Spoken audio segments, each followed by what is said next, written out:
नमस्कार, आप देख रहे हैं हॉर्नबिल टीवी और मैं हूं आपके साथ निशी भाटिया। बुलेटिन की शुरुआत करेंगे उत्तराखंड से आई कुछ खास खबरों के साथ। बीजेपी प्रदेश अध्यक्ष महेंद्र भट्ट ने कांग्रेस पर निशाना साधते हुए कहा कि प्रदेश में कांग्रेस के भीतर लगातार अंतर्कलह और आपसी खींचतान सामने आ रही है, जो किसी भी राजनीतिक दल के लिए उचित स्थिति नहीं है। उन्होंने कहा कि जनता भली भांति समझती है कि सत्ता के लिए किस तरह की मारामारी कांग्रेस में चल रही है।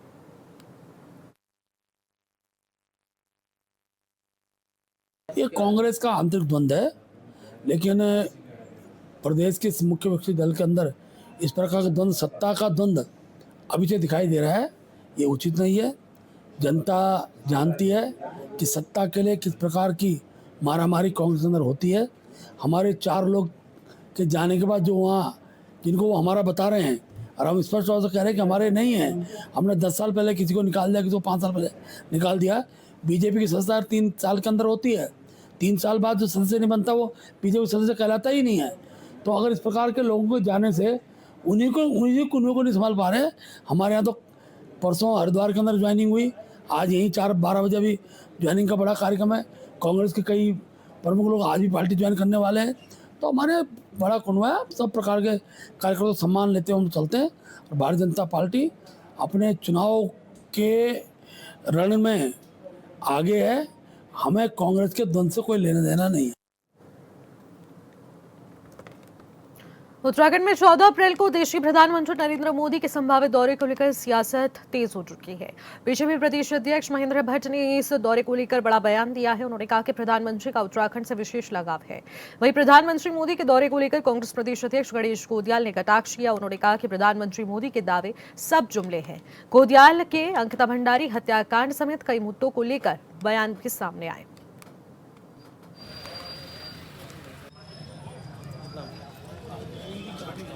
ये जरूर है कि जब जब प्रधानमंत्री जी आते हैं जुमलों की सौगात मिलती है। अच्छे दिन आने वाले हैं, ये जुमलों की सौगात थी। ये जुमलों की सौगात थी कि 15-15 लाख आपके खाते में आ जाएंगे। ये जुमलों की सौगात थी कि पहाड़ का पानी और पहाड़ का जवानी पहाड़ के काम नहीं आया, अब हम लाएंगे उसको काम। ये जुमलों की सौगात थी। तो अभी भी प्रधानमंत्री जी आ रहे हैं। प्रधानमंत्री जी के सामने हमारे कुछ निश्चित प्रश्न हैं और प्रधानमंत्री जी उन प्रश्नों को धक्का मारकर आगे बढ़ जाते हैं, निकल जाते हैं। देश के श्री प्रधानमंत्री जी उत्तराखंड आ रहे हैं। उत्तराखंड के प्रति उनका अलग प्रकार का स्नेह है। उत्तराखंड की जनता उनके इस स्नेह की सदैव आभारी रहती है। वो जब भी आते हैं उत्तराखंड को देकर जाते हैं। इस बार भी दिल्ली और देहरादून की जो हाईवे है उसके उद्घाटन के लिए वो आ रहे हैं। और जैसा कि आप ही के समाचार पत्रों चैनल से पता लगेगा कि डाट की देवी में भी वो पूजन करेंगे और उसके बाद जनसभा को संबोधित करेंगे। हमारे सभी कार्यकर्ता उनकी जनसभा को सफल करने के लिए प्रयासरत हैं और बड़ी संख्या में लोग आएंगे। मैं सबको कह सकता हूं। खबरों में आगे बढ़ेंगे। उत्तराखंड में जंगली जानवरों का आतंक जारी है। ऐसे में इन हमलों पर रोक लगाने के लिए राज्य सरकार किस तरह का काम कर रही है, इसको लेकर हॉर्नबिल टीवी ने वन मंत्री सुबोध उनियाल से खास बातचीत की है। क्या कुछ कहा, सुनते हैं। कैबिनेट मंत्री सुबोध उनियाल जी हमारे साथ मौजूद हैं। सर, जंगली जानवरों का जो आतंक है वो कम करने के लिए किस तरह से प्रयास किए जा रहे हैं? वन विभाग किस तरह से काम कर रहा है? देखिए, ये पर्वतीय प्रदेश से 71% इलाका जंगलों से है, तो जंगली जानवर काफ़ी हैं और इस समय कई जगह मैं देखा कि हम डेंसिटी के हिसाब से भी ज़्यादा हो रहे हैं। हम उसका भी रास्ता देख रहे हैं, लेकिन हमने जो शुरुआती तौर पे जिस तरह किया है कि आप पहली बार सरकार ने ऐसे इलाकों को आइडेंटिफाई करके वहाँ पर सोलर लाइट भेजने का काम प्रारंभ किया। सोलर लाइट के साथ साथ हमने अब बुश कटर भी देना शुरू किया है। बुश कटर के साथ साथ हजारों हम लोग वर्कशॉप करते हैं हर सेक्शन में लोगों के अंदर अवेयरनेस लाने के लिए। और इसके अलावा अब हम कुछ रेस्क्यू सेंटर भी बनाने जा रहे हैं जिसमें कि हम कुछ इस तरह के जानवरों को शिफ्ट कर सकें, ताकि जो कैरिंग कैपेसिटी ज़्यादा हो रहे हैं उस कारण उनका आबादी की तरफ पलायन न हो। इसलिए सरकार लगातार प्रयास कर रही है। और सबसे बड़ी बात कि सरकार ने संवेदनशीलता ये दिखाई है कि जो 4 लाख रुपए का पहले मुआवजा था उसको बढ़ा करके 6 लाख किया और उसको बढ़ा करके फिर इस साल हमने 10 लाख किया है। साथ ही साथ जंगली जानवरों के हमले में घायल व्यक्तियों के पूरे इलाज का खर्चा सरकार उठाएगी। ये भी निर्णय लिया। तो हम लोगों ने एक सरकार संवेदनशीलता दिखा सकती है। देखिए, ऐसा मामला तो है नहीं कि इसमें किसी न्यायालय से स्टे ले लिया जाए। तो हमने 2000 से ज़्यादा मैन पावर बढ़ाने का काम किया, डायरेक्ट रिक्रूटमेंट किया। तो कुल मिलाकर के लगातार इस चीज़ को लेकर अवेयरनेस कैंप के अलावा लोगों को लगातार उनको जानकारियाँ जागरूकता बढ़ाने के लिए दी जाती है और हमारा विभाग तत्काल मुस्तैद है, तत्काल हमारा अधिकारी घटना के स्तर पर पहुँचता है। तो ये अब आप कल ही देखिए, कल की घटना में हमारे एक फॉरेस्टर भी तो घायल हुआ है और बताया गया है कि अगर फॉरेस्टर प्रयास न करता तो शायद भालू उस आदमी को मार देता। तो ये वन विभाग आपके कर्मचारी अपनी कर्तव्य निभा रहे हैं। सर स्वास्थ्य सेवाओं में किस तरह से काम किया जा रहा है कि पहाड़ी क्षेत्रों में जो स्वास्थ्य सेवाएं हैं उनको बेहतर किया जा सके? देखिए, स्वास्थ्य सेवाओं के लिए मैं अभी आप देख रहे हैं कि मेरा लगातार प्रयास है कि एक तो जो हॉस्पिटल रेफरल हॉस्पिटल बन गए इनको बंद किया जाए, बाजार से दवाई खरीदने की प्रथा को ख़त्म किया जाए और जो सुविधाएं हम पे हैं उन सुविधाओं का पूरी तरह से उपयोग किया जाए। मैं कल गया था कोरोनेशन हॉस्पिटल में, तो आईसीयू वार्ड और वेंटिलेटर होने के बावजूद वहाँ पर पूरा का पूरा खाली पड़ा था। तो मैं समझ, जबकि लोग दिन रात भागते हैं आईसीयू के लिए, वेंटिलेटर के लिए, तो थोड़ा अस्पतालों को अपना परसेप्शन सुधारने की मैंने हिदायत दी है कि परसेप्शन सुधारी है। 45 डॉक्टर कोरोनेशन में है और 45 डॉक्टर्स के बाद अगर मरीज नहीं आता है तो ये चिंता का विषय है। तो इसीलिए अपना परसेप्शन ठीक करने की आवश्यकता है हॉस्पिटल को।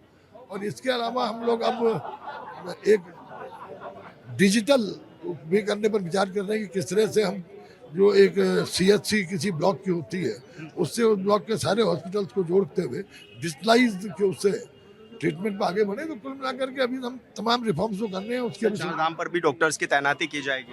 ठीक है, 4 धाम पर हम डॉक्टर की तैनाती करने के साथ साथ हमारे श्रीनगर में और देहरादून में उन 2 वर्कशॉप चल रही हैं जो 3-3 वर्कशॉप होंगी और एक वर्कशॉप में हम 20 डॉक्टर को कर रहे हैं। तो यानी कि 180 डॉक्टर्स को हम 4 धाम यात्रा के लिए जो हाई एल्टीट्यूड सिकनेस है उससे कैसे लड़ा जाए, कैसे लोगों को अवेयर किया जाए, उसके लिए तैयार कर रहे हैं। और इमीडिएट अगर कभी कुछ घटनाएं हो गई तो उसके लिए भी डॉक्टर्स को हम लोग अपनी ट्रेनिंग देने का काम भी कर रहे हैं।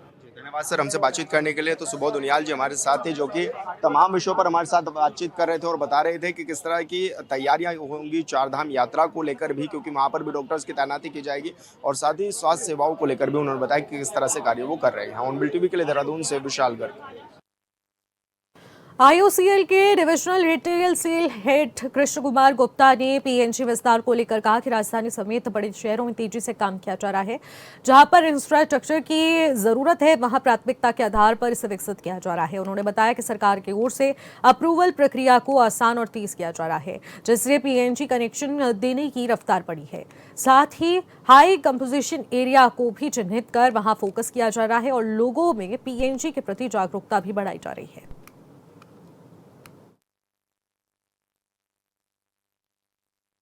इसमें एफर्ट्स ये किया जा रहा है, जितनी पीएनजीज कंपनीज हैं वो हाई कंजम्पशन एरियाज मार्क कर रही हैं और जैसे जहाँ पे इंफ्रा एक जगह जाने से, जैसे बड़ी बड़ी सोसाइटीज़ हैं तो उसमें बेसिकली पीएनजी में इंफ्रा चाहिए पहले, तो अभी इंफ्रा के ऊपर काम हो रहा है और गवर्नमेंट ने इसमें भी अपना एक गैजेट नोटिफिकेशन निकाल के जितने भी अप्रूवल्स होते हैं उसको फास्ट एक्सपेडाइट करने के लिए काफ़ी सारे चेंजेस किए हैं।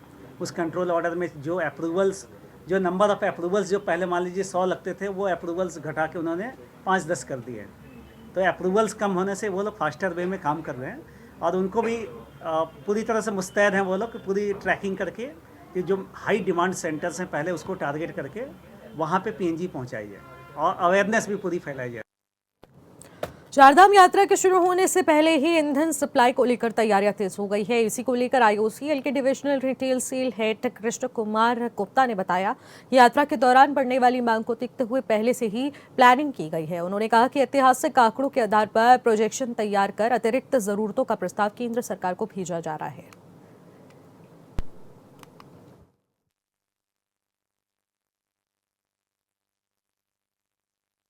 बेसिकली इसमें भी वही जैसे बताया हमारे पास आंकड़े, जो ऐतिहासिक आंकड़े अवेलेबल हैं तो उसके हिसाब से प्रोजेक्शन बना लिया गया है। जो एडिशनल रिक्वायरमेंट है वो भी केंद्र सरकार को भेजी जा चुकी है कि भाई यहाँ पे एडिशनल रिक्वायरमेंट आने वाली है। तो जहाँ मान लीजिए कहीं डिमांड कम होती है, कहीं ज़्यादा होती है, तो उसमें हमें एडिशनल वो क्वांटिटी मिलने की उम्मीद है। तो उसमें हम लोग पूरी तरह से मुस्तैद रहेंगे। 2027 के विधानसभा चुनावों को लेकर कांग्रेस ने अपनी तैयारियां तेज करने का दावा किया है। कांग्रेस के प्रदेश प्रवक्ता शीशपाल सिंह भट्ट ने कहा कि पार्टी पहले से ही चुनावी मोड में है और कार्यकर्ता लगातार जनता के बीच रहकर उनके मुद्दों को समझ रहे हैं, उठा रहे हैं। उन्होंने कहा कि कांग्रेस सड़क से लेकर सदन तक जनहित के मुद्दों पर संघर्ष कर रही है। जनता भी ये समझ चुकी है कि कांग्रेस ही उनकी आवाज उठा रही है। कांग्रेस प्रवक्ता ने बीजेपी पर निशाना साधते हुए कहा कि बीजेपी नेता सत्ता के अहंकार में है और बड़े बड़े केंद्रीय नेताओं के दौरे सरकारी तंत्र के सहारे हो रही है, लेकिन जनता बीजेपी के झांसे में नहीं आने वाली।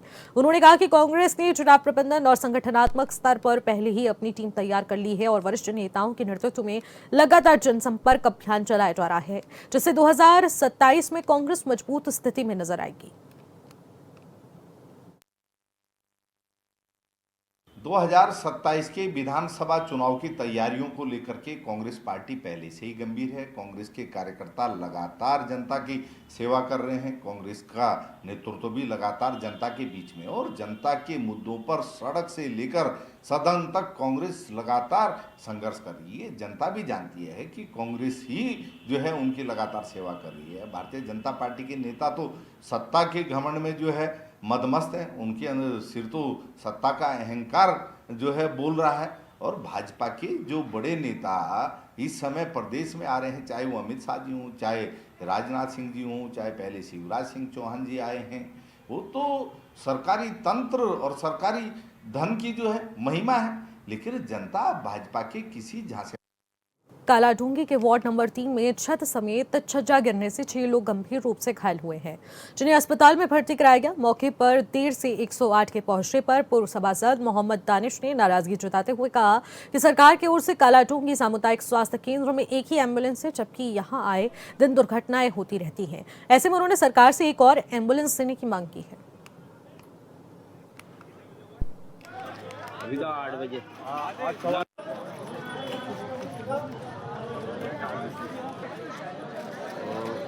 6 लोग इसमें घायल हुए हैं, जिसमें से 4 महिलाएं हैं, 2 बच्चे हैं। और इन्हें घायलों को हम स्वास्थ्य सरकारी अस्पताल में लेके आए, जहाँ पे उपचार के लिए कुछ भी नहीं है। यहाँ देखें तो हमारा अस्पताल जो है ना एक रेफर सेंटर बन चुका है। यहाँ पे सुविधा बिल्कुल भी नहीं है किसी का इलाज हो पाए।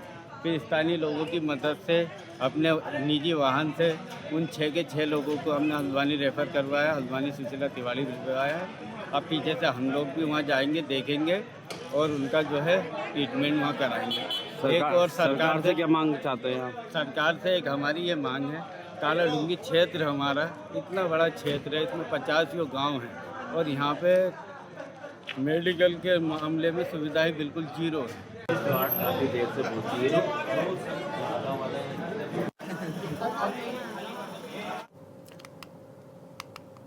वहीं इसी खबर पर ज्यादा जानकारी के साथ भगवान महारा हमारे संवाददाता इस वक्त फोन लाइन के जरिए हमारे साथ जुड़ रहे हैं। भगवान, जानना चाहूंगी कि छत गिरने से 6 लोग गंभीर रूप से घायल हुए हैं, लेकिन इसी बीच ये भी जानने को मिल रहा है कि उस सामुदायिक स्वास्थ्य केंद्र के लिए एक ही एम्बुलेंस वहां पर संचालित हो रही है, तो आखिरकार कैसे मैनेजमेंट हो रहा है? जी, कालाढूंगी नगर पालिका के वार्ड नंबर 3 में एक घर की छत गिरने से जिसमें 4 महिलाएं और 2 बच्चे गंभीर रूप से घायल हो गए थे, जिनको प्राथमिक उपचार के लिए कालाढूंगी सामुदायिक स्वास्थ्य केंद्र ले जाया गया, लेकिन वहां पर उचित उपचार न मिलने की वजह से लोगों में काफी आक्रोश देखने को मिला। लेकिन दूसरी तरफ ये भी वहां पर परिजन आरोप लगाते नजर आ रहे हैं कि सिर्फ और सिर्फ सामुदायिक स्वास्थ्य केंद्र रेफरल सेंटर बनकर रह चुके हैं। क्या वाकई में स्थिति यही देखने को मिल रही है? जी, कालाढूंगी में जिस तरीके से ये हादसा हुआ है, छत गिरने से 6 लोग घायल हुए हैं, लेकिन उनको प्राथमिक उपचार के नाम पर भी कुछ भी नहीं मिला और उनको सीधे रेफर कर दिया गया। उससे पूर्व में भी 2 दिन पहले जो है नैनीताल मोटर मार्ग में 2 टेम्पो ट्रेवल गिरे थे, जिसमें 20 से 21 लोग घायल हो गए थे, उनको भी जो है रेफर कर दिया था। और लोगों का आरोप है कि कालाढूंगी सामुदायिक अस्पताल जो है रेफर सेंटर बनकर रह गया है। ठीक भगवान, बहुत बहुत शुक्रिया तमाम जानकारी के लिए। इस खबर पर नजर बनाए रखिएगा। खबरों में आगे बढ़ेंगे। उत्तराखंड में भूमि धोखाधड़ी के मामले पर प्रशासन सख्त नजर आ रही है। गढ़वाल आयुक्त वीरे शंकर पांडे की अध्यक्षता में हुई बैठक में 170 मामलों में से 77 की सुनवाई पूरी करते हुए 51 मामलों का निस्तारण हुआ, जबकि 5 मामलों में एफआईआर दर्ज की गई। और ऐसे में जांच के बाद एक ही खसरे की जमीन में 2 लोगों को बेचने जैसे बड़े फर्जीवाड़े भी सामने आए, जिसके बाद सख्त कार्रवाई के निर्देश दिए गए। आयुक्त ने अधिकारियों को चेतावनी दी कि किसी भी स्तर पर लापरवाही बर्दाश्त नहीं होगी, सभी लंबित मामलों पर जल्द निस्तारण हो।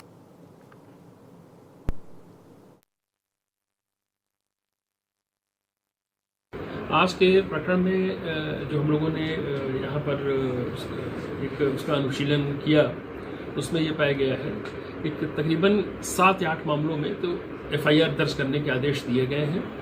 कुछ मामले ऐसे हैं जिनमें शिकायत झूठी पाई गई और उसका निस्तारण किया गया।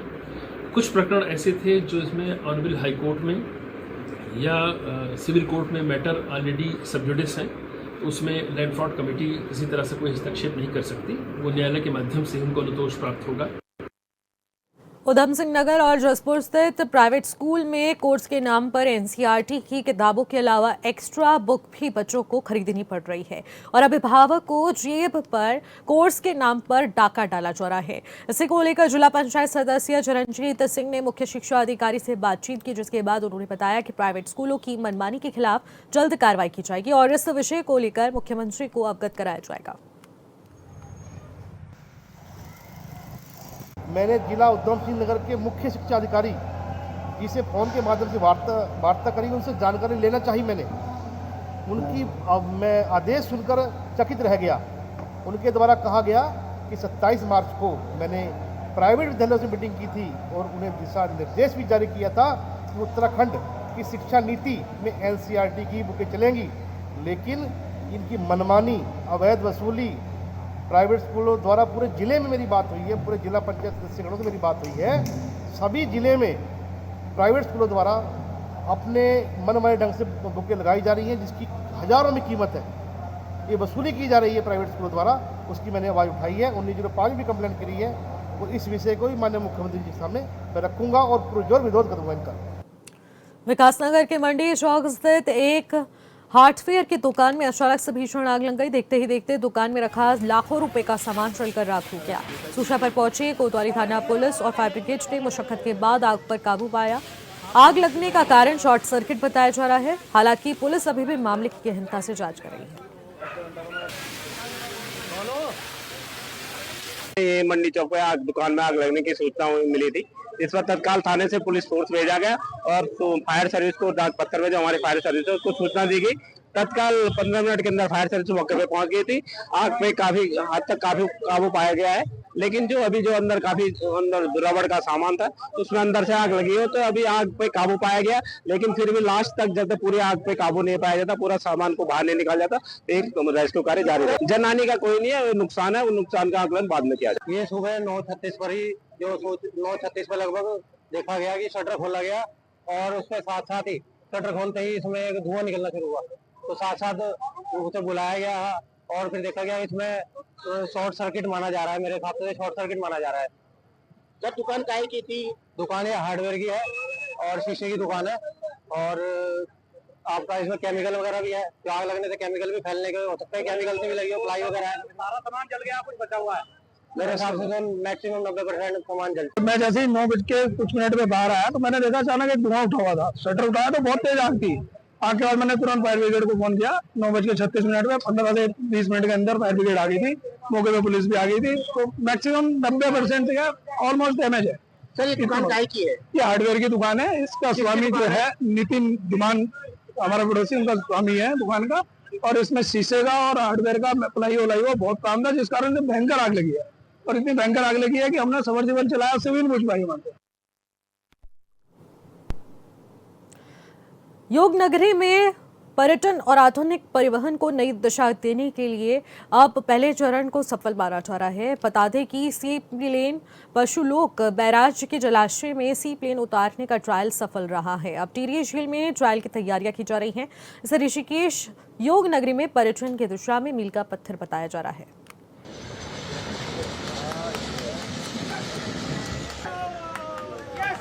मैम सी प्लेन का ये जो ट्रायल है ये गवर्नमेंट ऑफ उत्तराखंड के पर्यटन विभाग द्वारा इसको करवाया जा रहा है। स्काई होप नाम की एक एविएशन कंपनी है, वो ये पूरे ऑपरेशंस देख रही है, कर रही है। हमको जल विद्युत निगम द्वारा यहाँ पे कोऑर्डिनेशन के लिए लगाया गया है, क्योंकि बैराज हमारा है तो हम लोग केवल कोऑर्डिनेट करने के लिए हैं। और हमने इनकी कन्वीनियंस के लिए कल से पानी रोक के पानी का लेवल अप कर लिया है काफ़ी, ताकि कोई लैंडिंग में कोई दिक्कत ना हो इनको। उत्तराखंड सरकार का दावा है कि बीजेपी की सरकार में पहाड़ का विकास हो रहा है, लेकिन कुछ इलाकों की स्थिति ये है कि कार्यालय में अधिकारियों की तैनाती तक नहीं है और देखने वाला तक कोई नहीं है। टिहरी के नरेंद्र नगर ब्लॉक मुख्यालय में अगर कहें तो 6 पद सृजित है, लेकिन सिर्फ एक ही पद पर अधिकारी तैनात है। रिपोर्ट देखिए।